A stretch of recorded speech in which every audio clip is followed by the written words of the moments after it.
Hello everyone and welcome back to our new video. Well, if you need powerful forms like with advanced logic, payments or even file uploads, JotForm is a great option. So in today's small tutorial, I will show you how to connect JotForm to Squarespace in 2026, fast and easy as usual. Let's get started. Well, first and first, make sure you are fully connected to the internet. Go all the way to open your favorite browser so we can go and look for basically JotForm here, hit enter, and go all the way to this platform.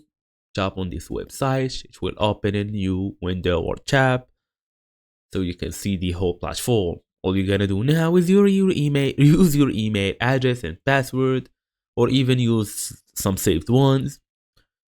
So you can basically create and select a form after this. So after going in, as you see, go create a form, then copy the embed code from there.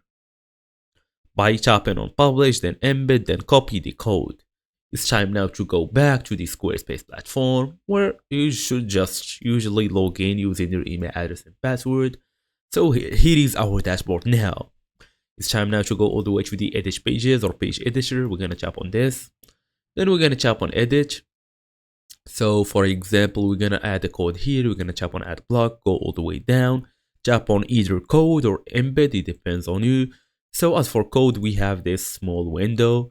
Usually you should pick your mode, CSS, HTML, JavaScript, or even more. Or you can use the embed code section. I will show you how. Embed here. Then it will show you a link, embed as link or code. So you're gonna pick whatever you want.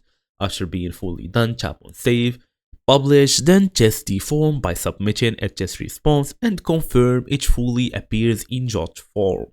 And that's it. So thank you all for watching, and I will see you all in the next video.